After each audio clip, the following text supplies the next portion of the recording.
अग्रे पश्यामि तेजो निबिडतरकलायावळी लोभनीयम् पीयूषाप्लावितोऽहम्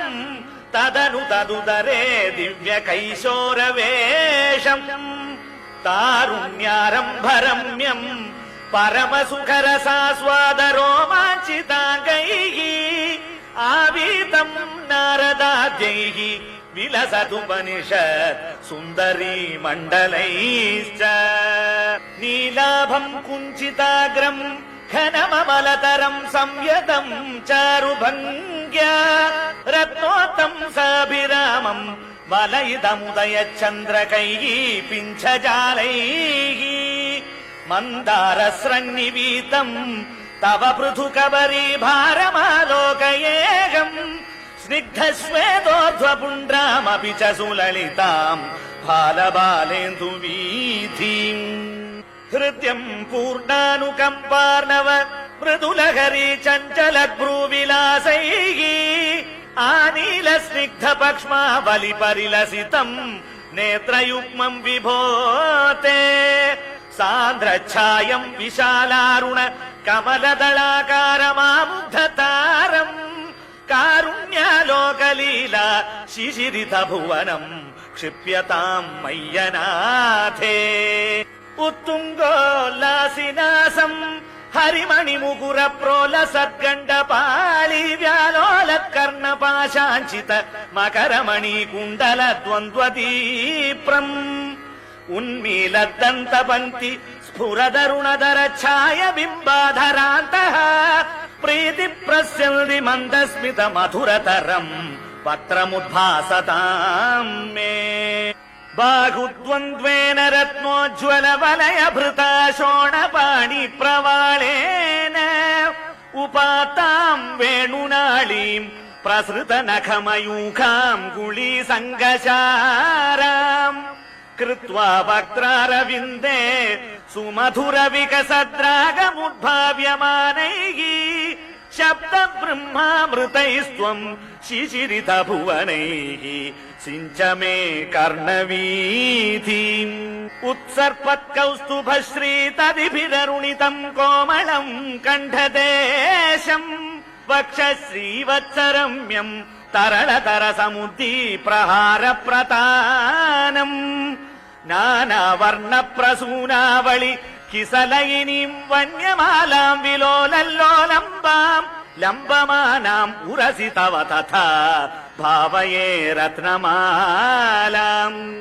अङ्गे पञ्चाङ्गरागैः अतिशय विकसत्सौरभा कृष्टलोकम् लीनानेकत्रिलोकी विततिमपि कृशाम् बिभ्रतम् मध्यवल्लीम् शक्राश्मन्यस्ततप्तोज्ज्वल कनकनिभम् पीतचेलम् दधानम् ध्यायामो दीप्तरश्मि स्फुटमणिरशना किङ्किणी मण्डितम् त्वाम् ऊरु चारु तवोरु घनमसृणरुचौ चित्तचोरौ रमायाः विश्वक्षोभम् विशङ्क्य ध्रुवमनिशमुभौ पीतचेलावृताङ्गौ आनम्राणाम् पुरस्तात् न्यसनधृत समस्तार्थपाळी समुद्गच्छायम् जानुद्वयम् च क्रमपृथुलमनोज्ञे च जङ्घे निषेवे मञ्जीरम् मञ्जुनादैरिव पदभजनम् श्रेययित्यालपन्तम् पादाग्रम् भ्रान्तिमज्जत् प्रणत जनमनो मन्दरोद्धारकूर्मम् उत्तुङ्गाताम्रराजन्नखरहिमकरज्योत्स्नया चाश्रितानाम् सन्तापध्वान्तहन्त्रीम् ततिमनुकलये मङ्गलामङ्गुलीनाम् योगीन्द्राणाम् त्वदङ्गेष्वधिक सुमधुरम् मुक्तिभाजाम् निवासो भक्तानाम् कामवर्षद्युतरुकिसलयम् नाथ ते पादमूलम् नित्यम् चित्तस्थितम् मे पवनपुरपते कृष्णकारुण्य सिन्धो हृत्वा निःशेषतापान् प्रदिशतु परमानन्द सन्दोहलक्ष्मीम् अज्ञात्वा ते महत्त्वम् यदिह निगदितम् विश्वनाथ क्षमेथाः स्तोत्रम् चैतत् सहस्रोत्तरमधिकतरम् त्वत्प्रसादाय भूयात् द्वेधा नारायणीयम् श्रुतिषु च जनुषा स्तुत्यता वर्णनेन स्फीतम् लीलावतारैः इदमिह कुरुताम् आयुरारोग्य सौख्यम् इदमिह कुरुताम् आयुरारोग्य सौख्यम् इदमिह कुरुताम् आयुरारोग्य सौख्यम् ಹರೇ ಕೃಷ್ಣ